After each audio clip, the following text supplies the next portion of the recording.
So, welcome. Welcome to the lion's mouth.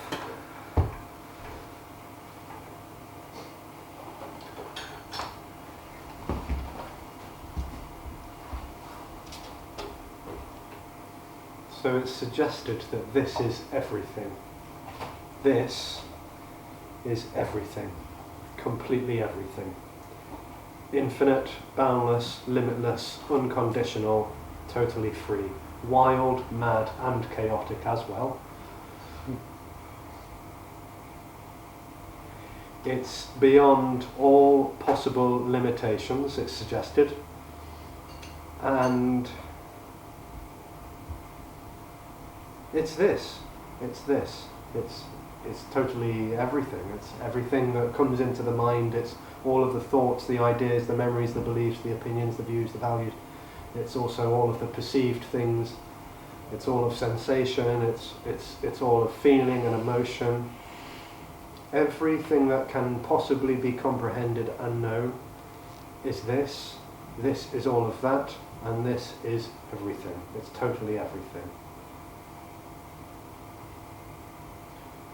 It's suggested that this is everything, which means there's nothing else other than this. And even the thought that arises, there's something else other than this, is also this. So every thought that appears, saying the future, the past, the now, another now, somewhere else, it's all this. Yeah? The inescapable this.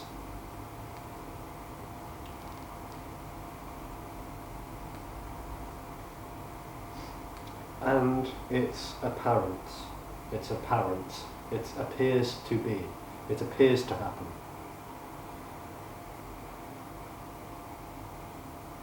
So this, the thisness of hearing, tasting, touching, smelling, thinking, listening, watching,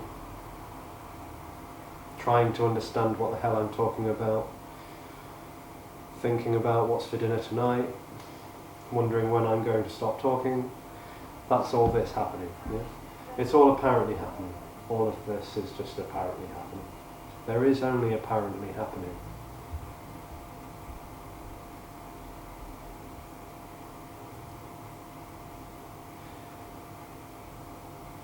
And in the totality, the expanse of everything, anything can happen. This thisness that's suggested that it's boundless, unlimited, unconditional, it can do anything. It's sometimes called the ultimate magician. It can do anything, it can appear as anything, it can appear to be anything. And so because it's boundless, limited and unconditional, and because it can apparently do anything, it can, in its boundlessness, appear to be contracted. It can appear to be localized. It can appear to be finite, separate, and agitated. It can appear to feel separate from itself.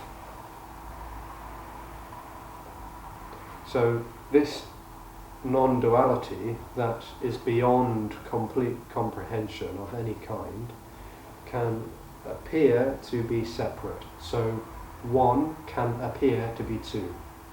Wholeness can appear as separation. That's where I am comes in.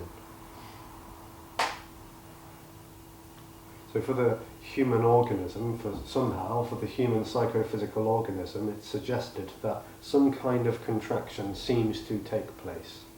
This is where it gets interesting for some people. There's this apparent contraction that seems to localize within the body, within the human body. And when that apparently happens, there's a sense of position, like, I'm here. So not only I am, but I'm here. There's a sense that I am in the body, not over here, or in front or behind. I'm in the body. So there's this boundlessness, apparently it contracts, and then there's a sense of position. And from that sense of position, everything becomes knowable, because it's I knowing it. So I am knowing this. I am knowing my body. I am knowing that I am sitting on a chair. I am knowing that I am listening to these words. I am knowing that I'm thinking about this. The whole I am seems to come into fruition once that localized position seems to happen.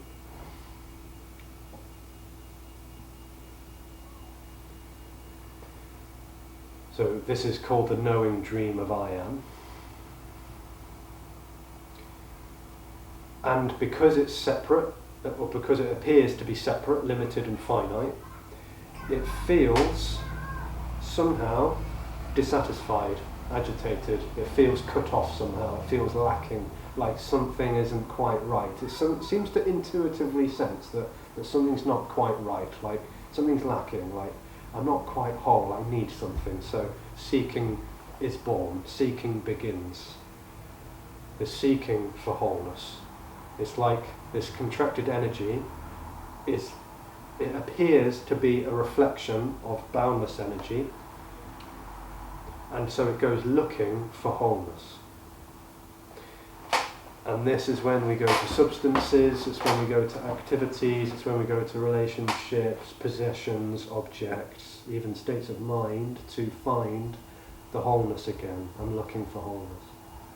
It's looking everywhere, it goes to, we all know, sex and alcohol and television and people and, all of these other things.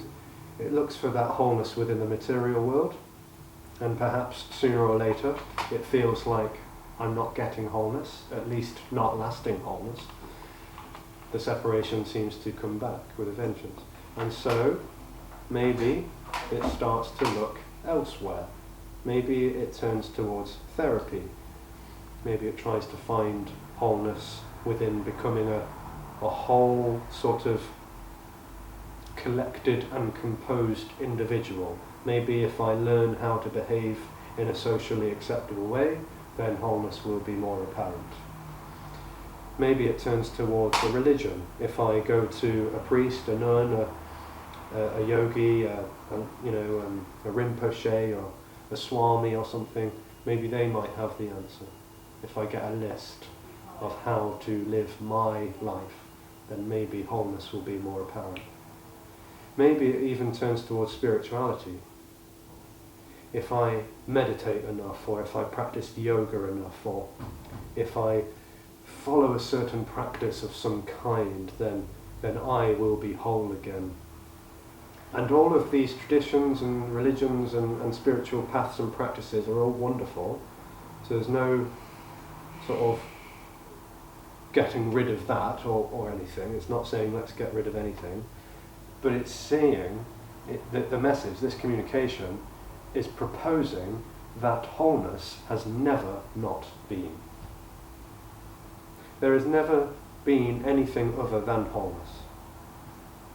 But the experience of that contracted energy would say otherwise. It says, no, this isn't wholeness. I'm not whole. I'm not good enough. I feel lacking. I feel separate. I feel agitated. I. And it goes on and on and on.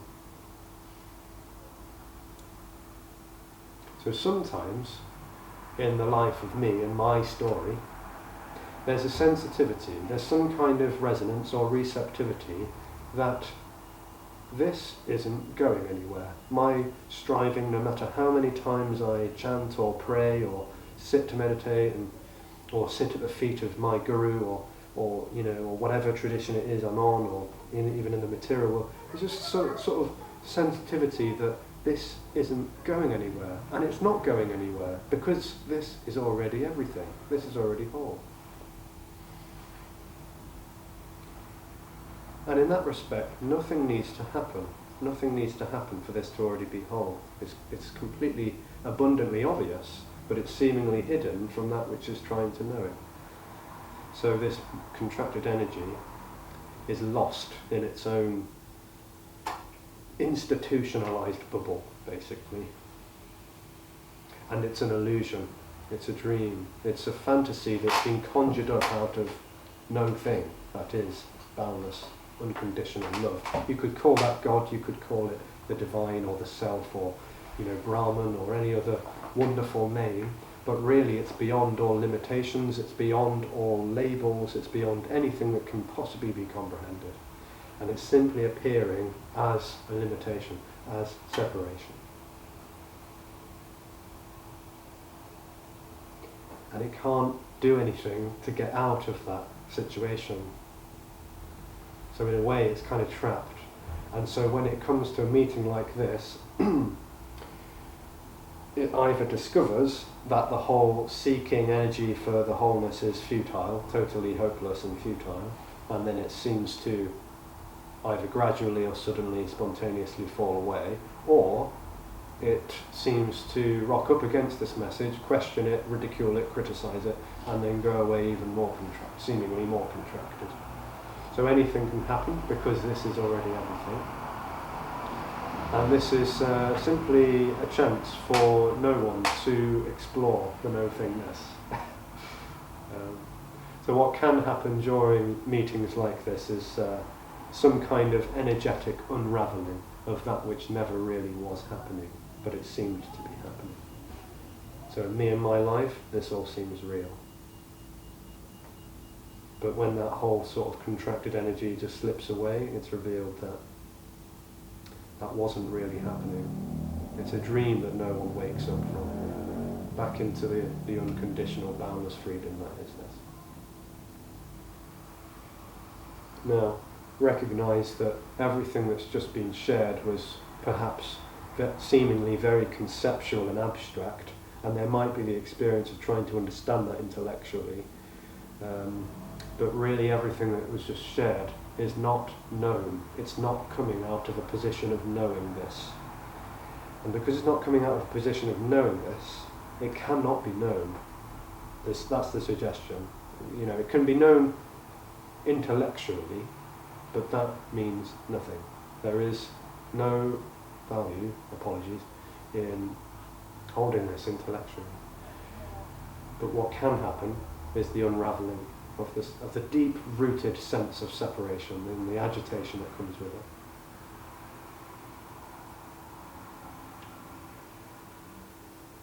And really, this is all actually, again, even though abstract words like emptiness and fullness and wholeness and boundless and compassion and all that stuff are being used, it's very, very simple. It's very simple. It's too simple. All there is this. All there is what's apparently happening. And nothing needs to happen, because it is already everything.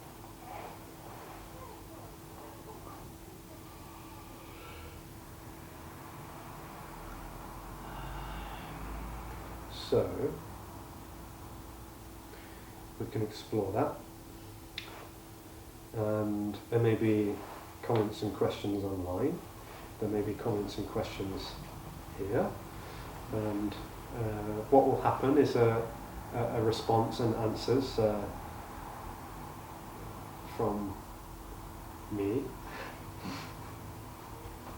And yeah, we'll have a chat, and periods of silence might happen, and that's fine, and laughter might happen, and disagreement, agreement, resonance, resistance, all sorts of things can arise, and it's all totally welcome because it is everything. So I'll stop rambling on now.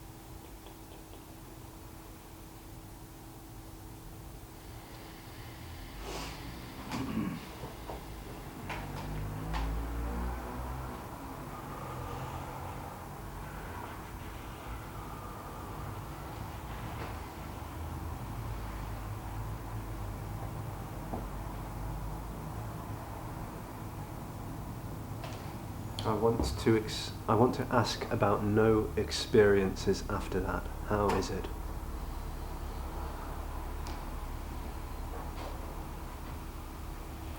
So in the me dream, everything feels and seems real.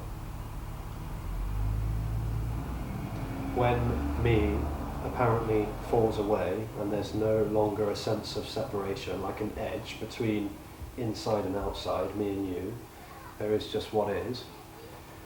And it's no longer experienced as totally real. It's not experienced as totally unreal either. It's just sort of transparent and insubstantial. And you could say that experience goes on because the body is still living. It's still going about its day, functioning, eating, sleeping and drinking. But the experiencer drops away. No longer experiencer. So these words, fail to elaborate on that, but some people say experience dies with the experiencer, other people say experience goes on, but really it's just, if anything, it's like a merging of the experienced and the experiencer. It's just sort of a merging, for want of a better word. And there's nothing special about that, by the way.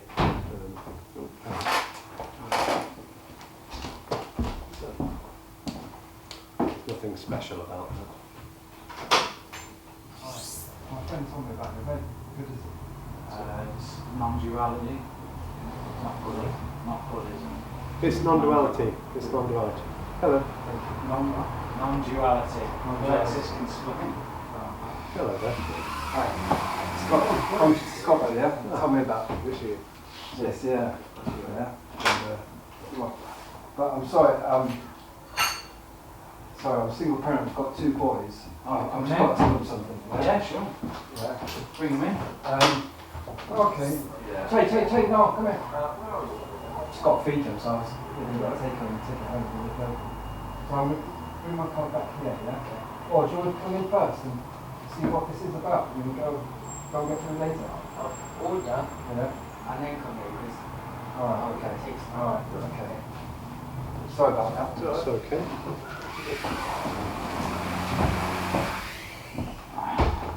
So I'll just go over a little bit about what we're doing here. Is we're exploring a radical message of freedom. A message that in essence exposes the illusion of separation. So you've dropped right into the deep end about the nature of apparent reality. Oh, that's really interesting. Yeah. So it's not Buddhism necessarily, although Buddhism in certain traditions elaborates on non-duality, but this is specifically looking at what already is. And it's suggested in the what already is everything, it's whole. And in that appears an apparent self.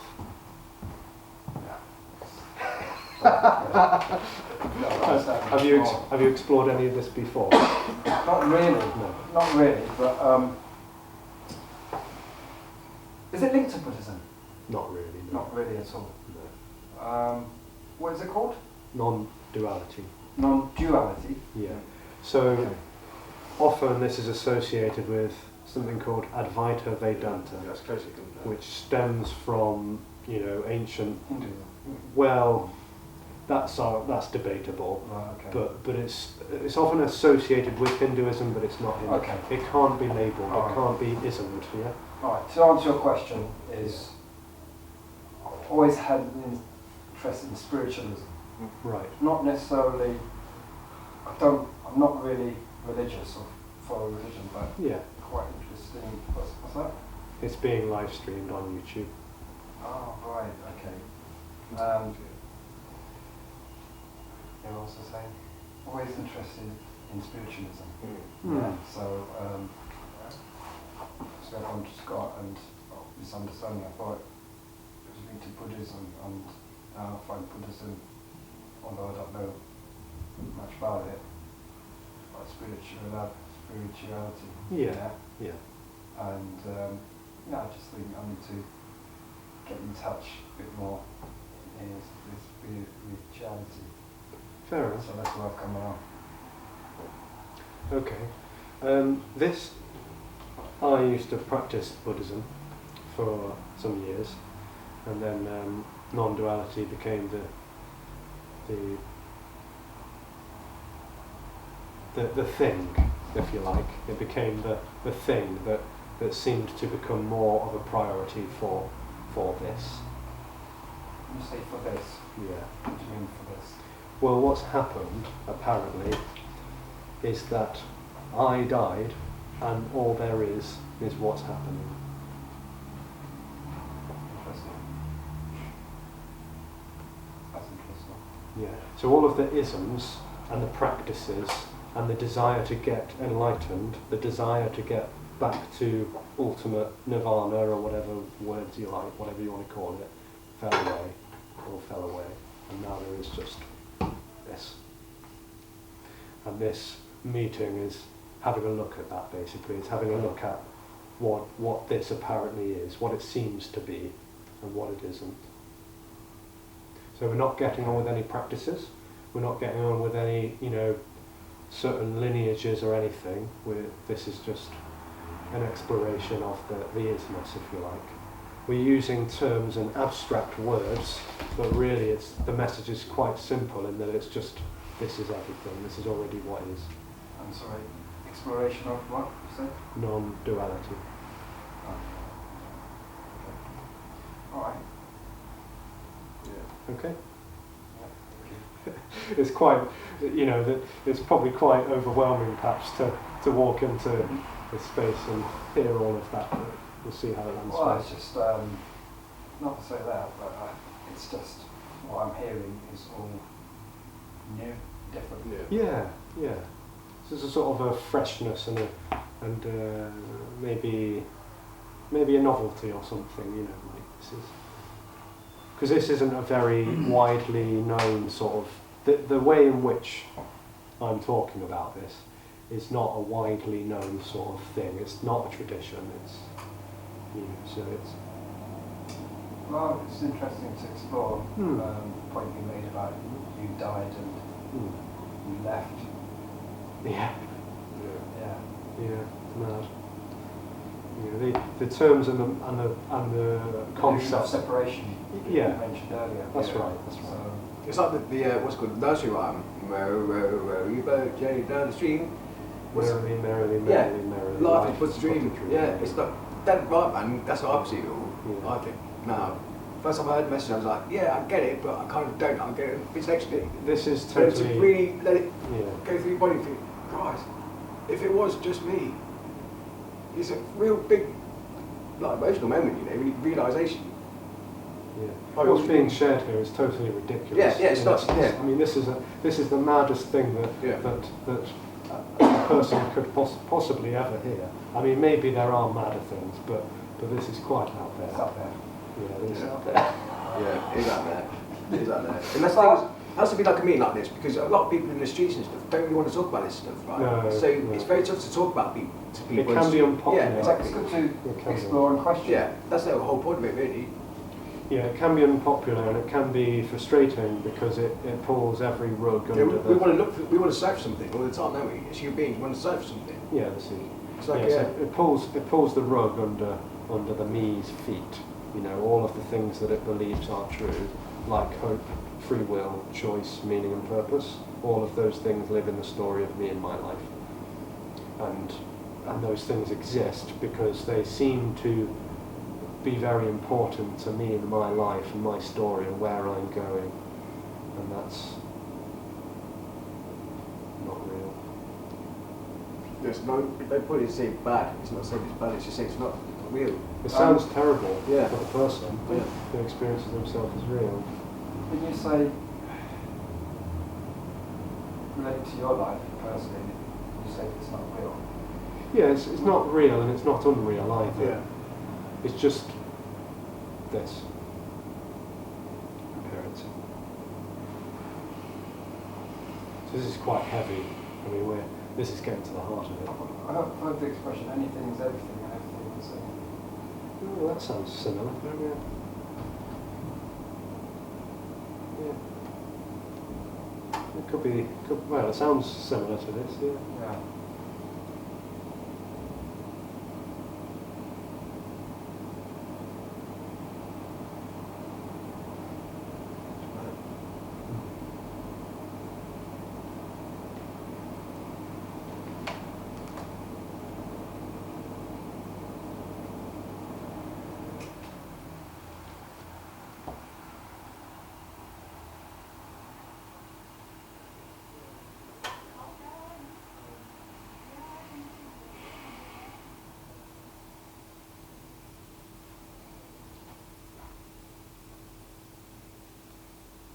So what role does things like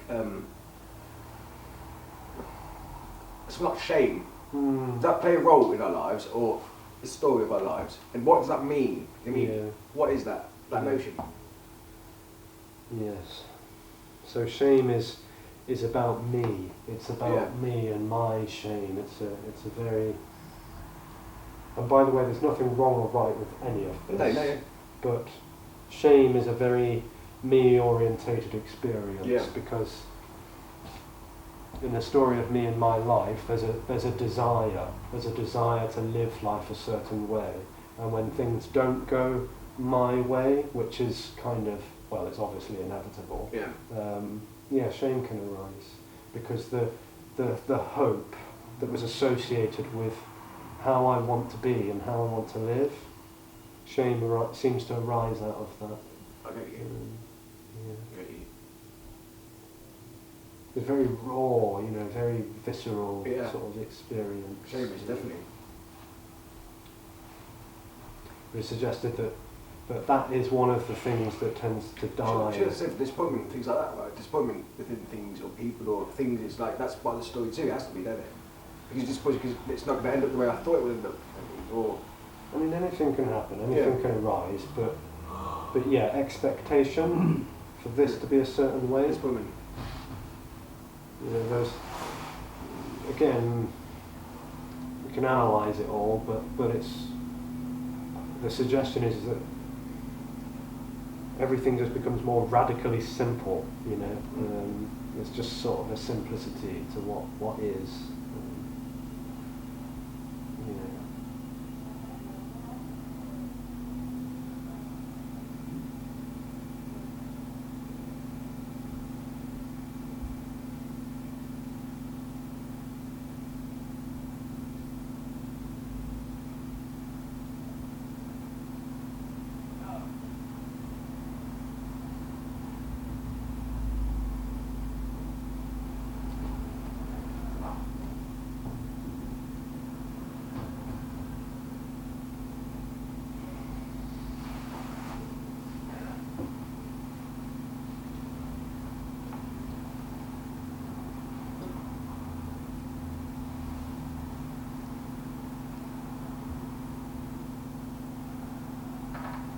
So just to give a bit more information, non-duality essentially means not two. And the two that seems to come into existence is separation. So me and you, for example, subject, object, this and that, here and there, inside, outside. So those are like two, duality. And non-duality is pointing, for want of a better term, to wholeness, which is the kind of like the opposite to not two. It's not called oneness because it can't be defined as one without two, right? So it's whole. The suggestion is that this is all, that everything is just whole. It's just totally wholeness. And in wholeness, two seems to appear. Separation, me and you, this and that, subject, object, inside and outside. But the whole two of me and you, inside, outside, subject and object, is an illusion. It's a dream. And the communication sort of penetrates that. It kind of penetrates the illusion of separation. So in the world of appearances, there seems to be a big difference between this body and that body, but it's just an appearance. It's just an appearance. Yeah.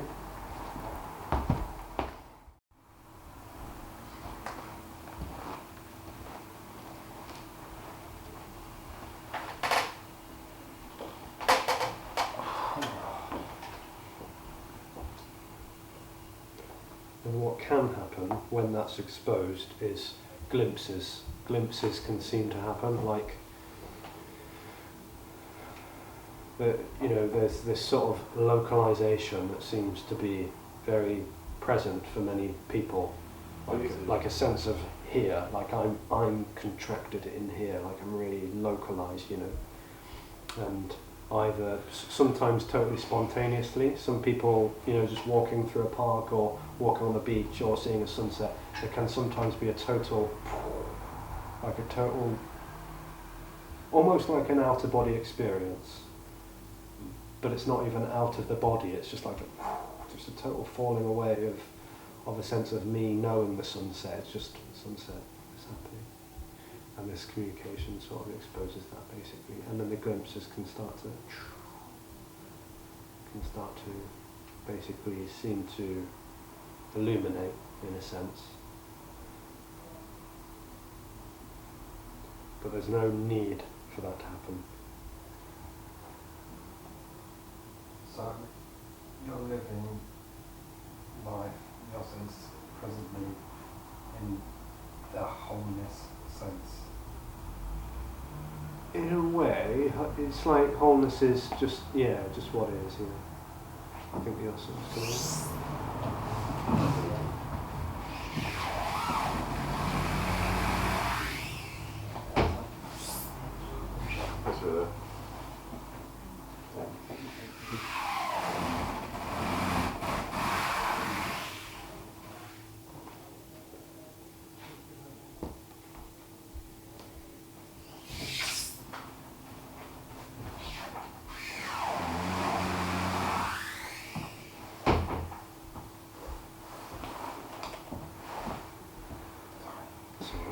So what seems to happen for me is that this sort of need comes in to control my life and everything. And when that drops away, it's like there's just free flow. Life just flowing.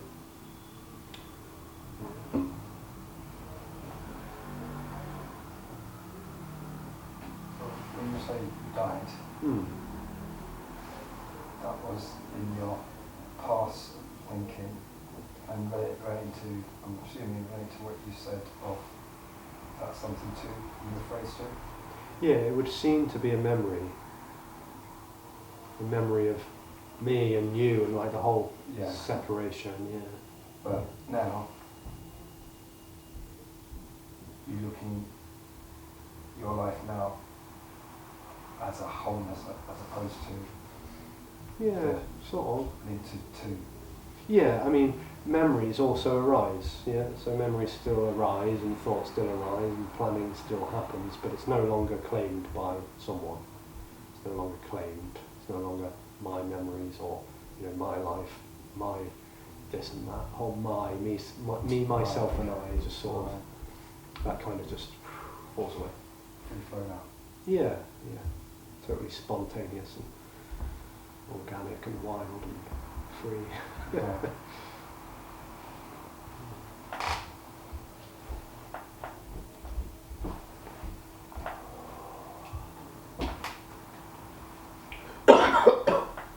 Sorry.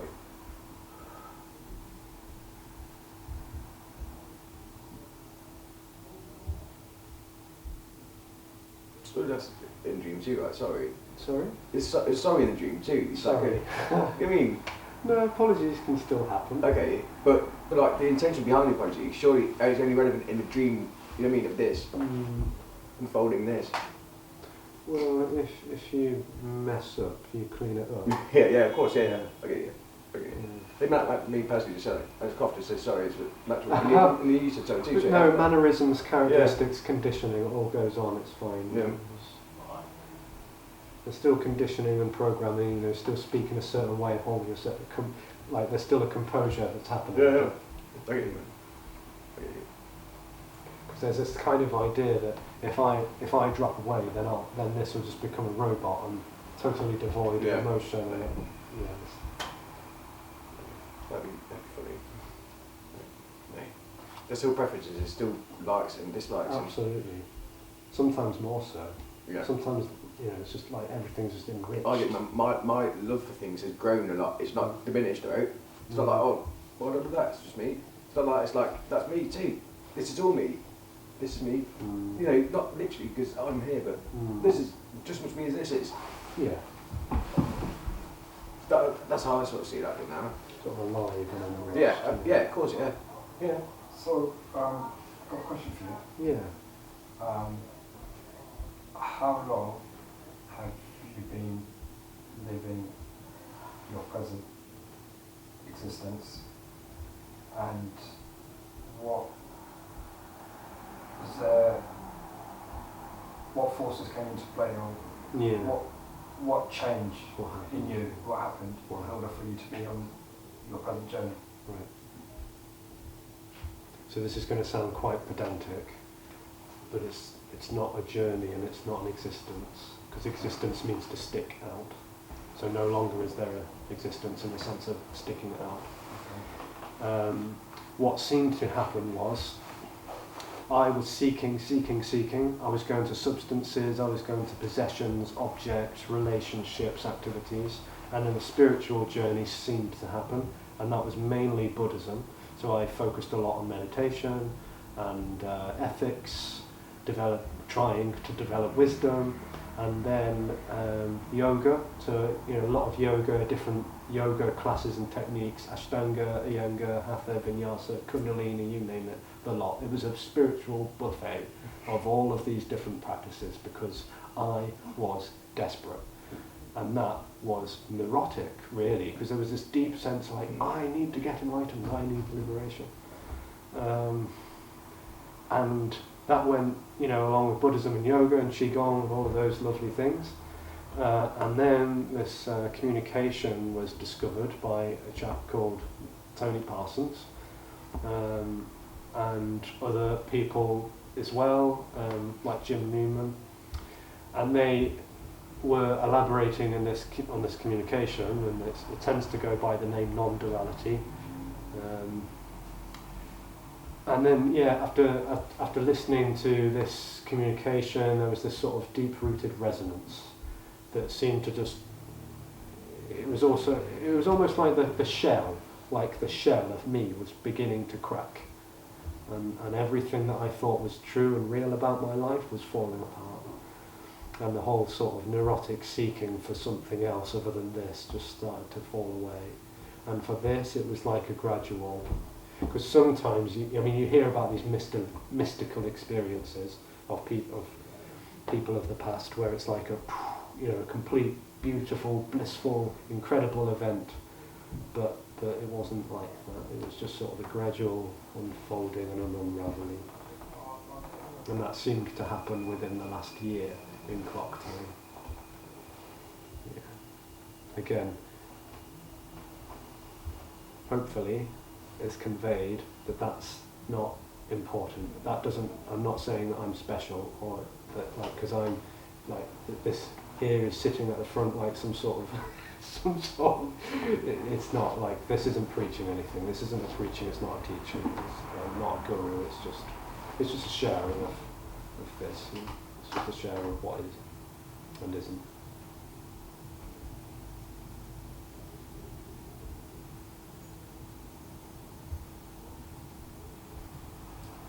It's still relatively new to non-duality.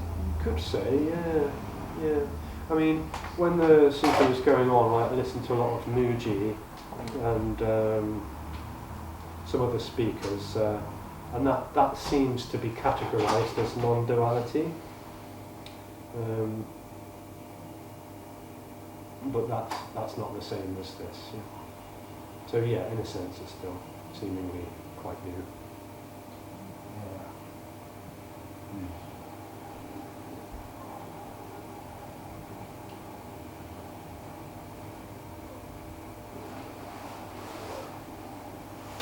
Do you believe in reincarnation of some sort? And do you believe that you're going through a cyclical Samsara.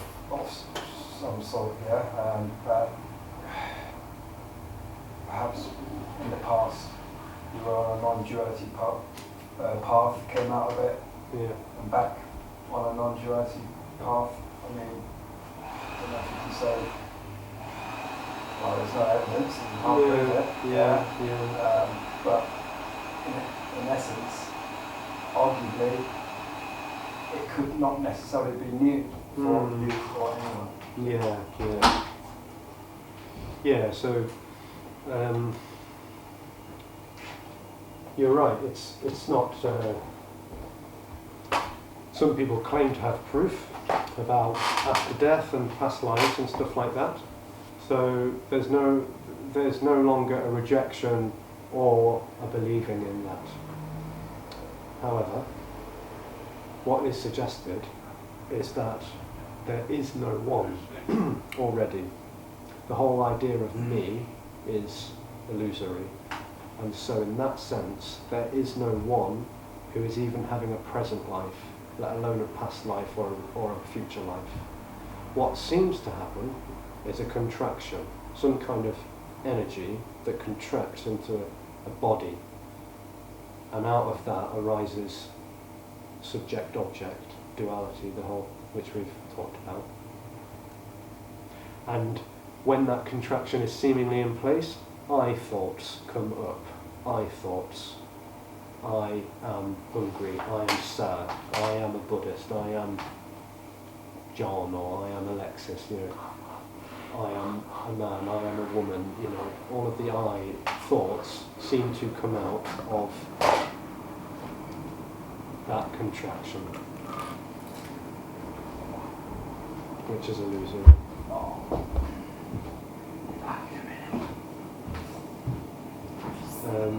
And also time isn't real either. So time appears as memories and ideas. The reincarnation and rebirth, yeah, this used to be all very important to me, like when I was obviously reflecting on Buddhism, because they talk about rebirth, they don't talk about reincarnation, that was just slightly different. And they seem to be really important because my life had a lot of hope attached to it, and that all sort of seemed to become less significant and important, really. You know, after that whole sort of me thing seemed to drop away. Okay. You okay? Yeah.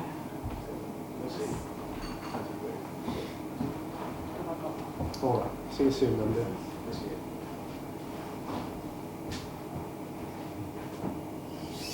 And these are suggestions which are totally free of advice or prescription. So whether that's believed or accepted or agreed or disagreed and resisted, that's okay. That's okay.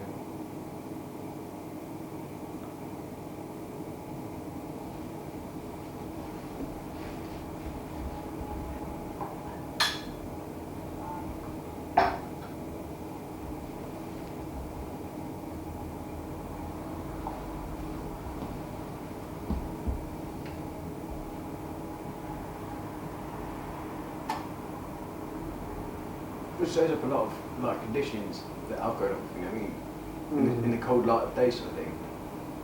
I find anyway. What do you mean? So conditions I've grown up with, thinking the same way. Right. We talk about mum and dad's think that way, when something happens, think that way about it. It shows that in the cold light of day, quite, it's like, oh, so that's why that happened, or, you know what I mean? Oh, actually no, there's nothing happened. sorry, it's back. Well, cause and effect appears to happen, for sure. This isn't relinquishing any responsibility to, like kindness and helping people and, working with kids, that goes on. Yeah. Yeah. That was power somewhere. Yeah, totally. caring, you know, of course, Yeah. caring for people, and you know, It's all us. They're all one. it's it's all everything. And unconditional love as well is a big part of it. Right? It's Mm. not come from a place of hate. It's not like Mm. Unconditional love, yeah. no conditions at all.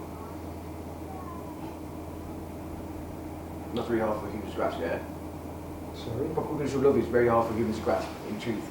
It's impossible Yeah, to grasp because it's beyond conditionality, and all Yeah. that me knows is conditioned things. Yeah. Yeah. Not do you? Yeah. So, There's a preference to call it unconditional freedom because, you know, love is often associated with people being kind to each other Yeah. and looking after each other and coming together, and unconditional love is tricky because unconditional means boundless, Yeah. totally Yeah. beyond anything. So, I get the impression that that it's a energy mode of thinking, yeah, because energy cannot be created or destroyed, yeah, and energy doesn't belong, yeah, it just happens to be there, and listening to you, it's just energy living. absolutely, yeah. Energy is the word. Yeah, it's like it's all energy. Everything is energy. So even the appearance of destruction is energy appearing to destroy energy. It's like it's all energy. Yeah, yeah, that's it. And you mentioned earlier about, you know, you're probably free, yeah, and that's why I'm thinking what you're saying to energy.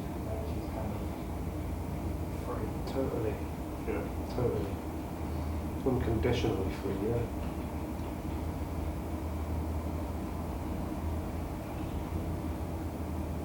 It only appears to be separate, so it appears separate, contracted, limited, finite.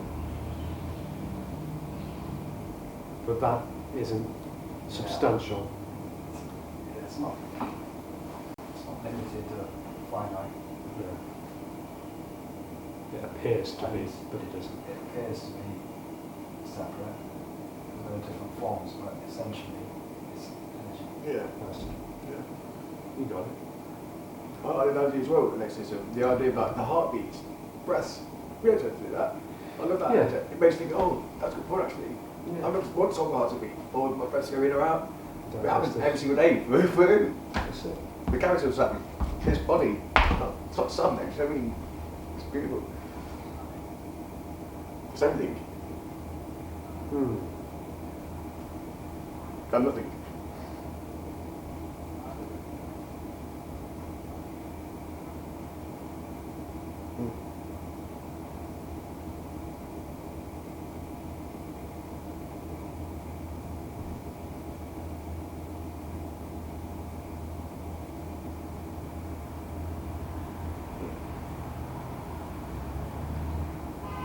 So has it made a difference or change with regards to emotion, Hmm. Yeah, so emotionally? yeah, so emotionally, everything is welcome. So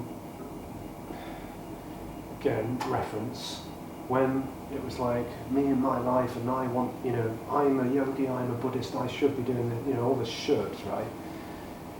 That also seemed to contaminate the emotional situation, like I shouldn't be angry, or I shouldn't be this, I shouldn't be that. And that all just seemed to completely go. And so emotionally there seems to be, and this can be different for everyone, like every body, everything, but there is just more of a sort of an ease, just an ease. However, anger, it can arise, but it's not someone claiming it, and therefore if anger arises, it can explode, but then it dies down. It's just, there's no filter, basically. There's no one trying to push emotions down. So it's just the whole totality of emotions is welcome, but it's mainly just sort of a background of ease, if you like. But anything can happen, you know, it's spontaneous. Yeah. What would your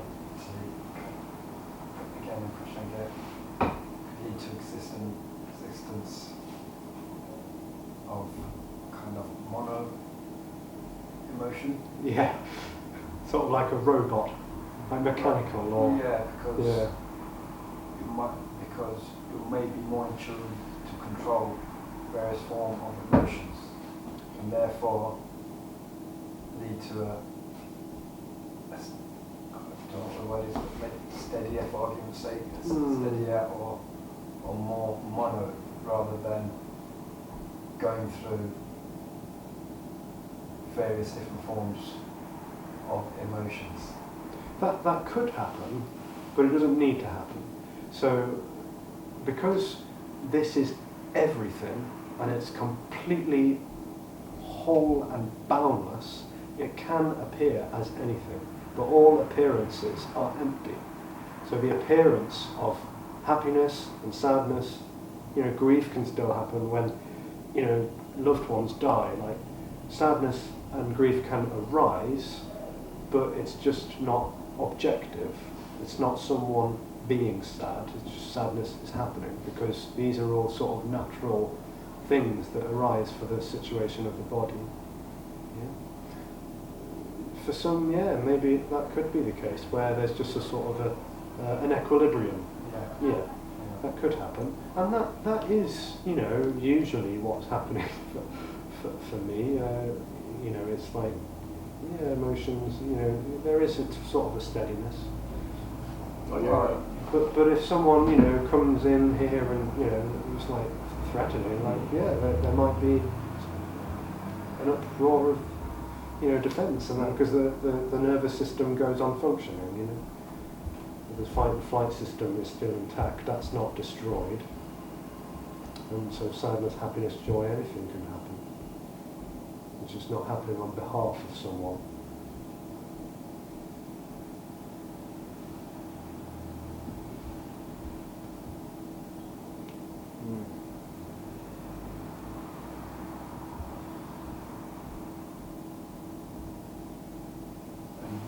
Would you agree or disagree that you being in totality at peace? At peace. At peace. Yeah.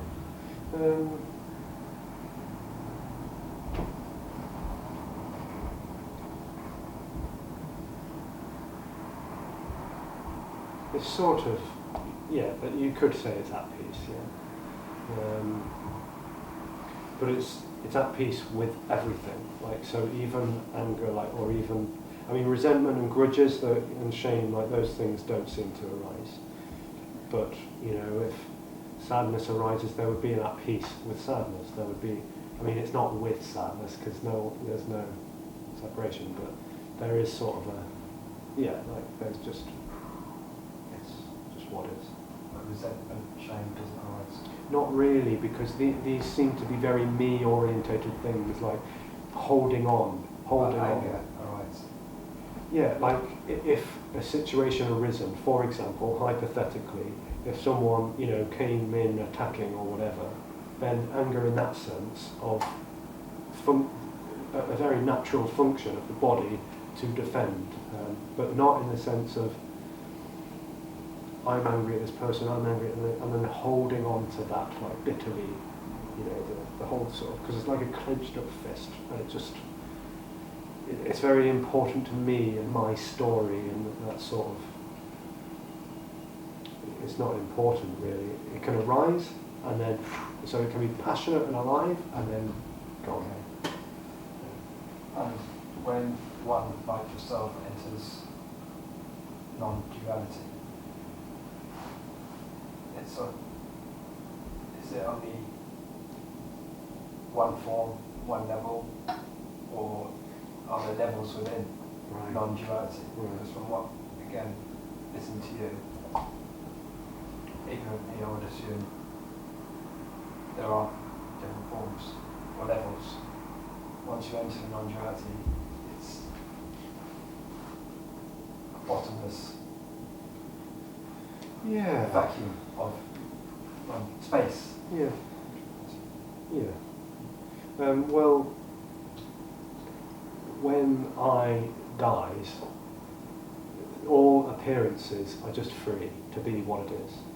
And so there could be different levels on a very sort of insubstantial or superficial level of body appearances, things happening, sensations, thoughts, ideas, memories. But there's no level in the sense of me getting deeper and deeper and deeper into it. If anything, it's more like dying away, and then there's just death. Death is quite a heavy word, so not many people like hearing that word because it's frightening. You know, this message is frightening. It's pointing out the absence of what never really was. What's for liberation? Culture of death is not talked about. No one likes to think about Yeah. Very hush.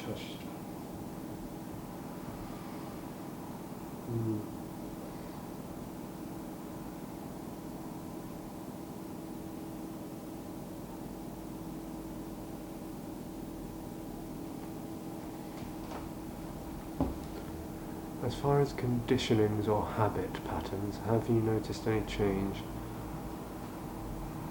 other than the neurosis falling away?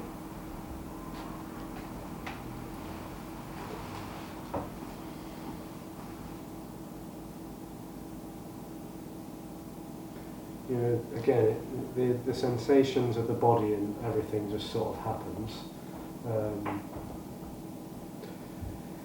There can be subtle changes of the body,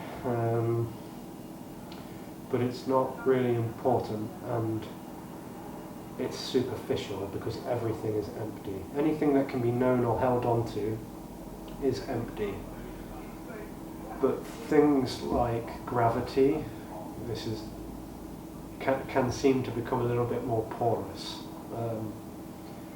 So when, I don't know how, maybe you could say something about this as well, Sam, like when the glimpses seem to happen, there's like a kind of a porousness in the sense of body, like there's the edges that can seem to be really sort of thick and solid.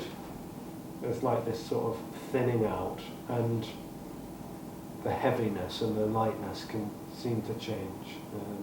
To me, it feels like a real relaxation into it. Yeah, that can happen. Like I understand great. people about what they're saying, but for me, Yeah. relaxing into it, it's like, oh, cool, so Yeah, like a not actually, a relief. Yeah. I don't need that person anymore, or that person anymore. I can just be myself. Oh, yeah. No different, it's all not even there. Yeah. Very interesting. Yeah. So there can be like a relief and a relaxation of the, you know, because this thing that seems to create tension and tightness and, you know, stress, and you know, it can just relax.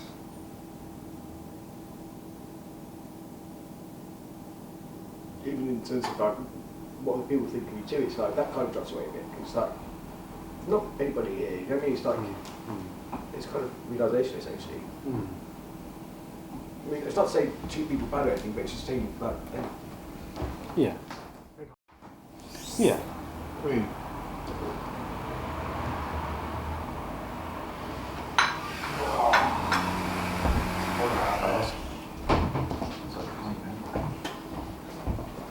How do you do with all this stuff? Yeah, I'm just a bit nervous. It's being recorded. Okay. Would you suggest? I'm not quite sure about why you need to record it. Well, there's an online presence, you see. So people come to meetings in person and online, and then people get interested. So they see this. They see this and they come to Zoom calls. So they come to Zoom calls because they've seen this being recorded. So they come to Zoom, and they also, might want to meet up or book a phone call or something to chat about it. Is it just yourself being recorded? Yeah. So I think I'm in the shop. Sam's in the shop. Yeah, Sam's in the shop, but no one else is. Yeah, okay. Voice being heard. Yeah. So the voice can be heard, but you're not in the camera shot. It's not the non-duality message is not very it's not very popular yet in lesson. So Why do you feel the need to popularise it? Oh no, there isn't a need to popularise it. I mean, it's enjoyable. This is, there seems to be a lot of joy in sharing this and and talking about it, and then people come along and there's a sort of a celebration. But is there a need to record it? Well, it's For fun. the sake of what you're saying? No. In a way, there's no point at all.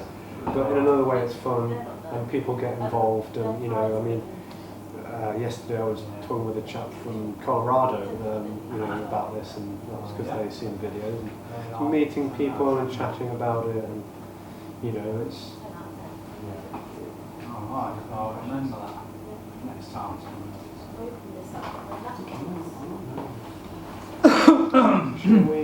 Shall we leave it there in terms of recording? Yeah. And if you want to have a little bit more of a chat, you can offline. Yeah. So we're going to leave it there for the recording. Thanks for tuning in, and thanks for the questions and the humorous remarks. And there's a Zoom meeting on Friday, 3 till 4 p.m. GMT British time. The links are on the website and everything. So you can check that out if you want. And much love. See you all soon.